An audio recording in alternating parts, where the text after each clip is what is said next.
Good afternoon বন্ধুরা, শুভ দীপাবলি। সবাই কালী পুজো, ভাইফোঁটা, দীপাবলি খুব ভালোভাবে কাটাও। আজকে দেখো আমার লাঞ্চ থালিতে আমি কি কি রেখেছি দেখো। আজকে গরম গরম সাদা ভাত, এখানে রেখেছি মুসুরির ডাল, এটা পেঁপে দিয়ে করেছি, ধনেপাতা দিয়ে করেছি, জিরা ফোড়ন দিয়ে করেছি। এখানে করেছি দু রকমের ভাজা, কুমড়ো ভাজা আর আলু ভাজা। এখানে করেছি পটল পোস্ত, একটু মাখো মাখো করে করেছি। এটা এটা একটু কালো জিরা ফোড়ন দিয়ে করেছি। আর এখানে করেছি একটু ধোকা আলু দিয়ে তরকারি। কালকেরটা খুব ঝাল হয়ে গেছিলো, আজকে আবার নতুন করে ওই জন্য করলাম, একটু ঝাল ছাড়া করলাম।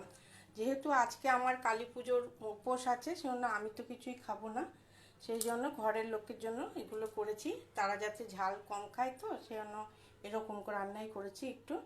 আর তোমরা কে কী লাঞ্চ করলে অবশ্যই ভিডিও দিয়ে দেখবো। আমার লাঞ্চ মেনু তোমাদের কেমন লাগলো অবশ্যই কমেন্ট করে জানিও। ভালো থেকো, সুস্থ থেকো।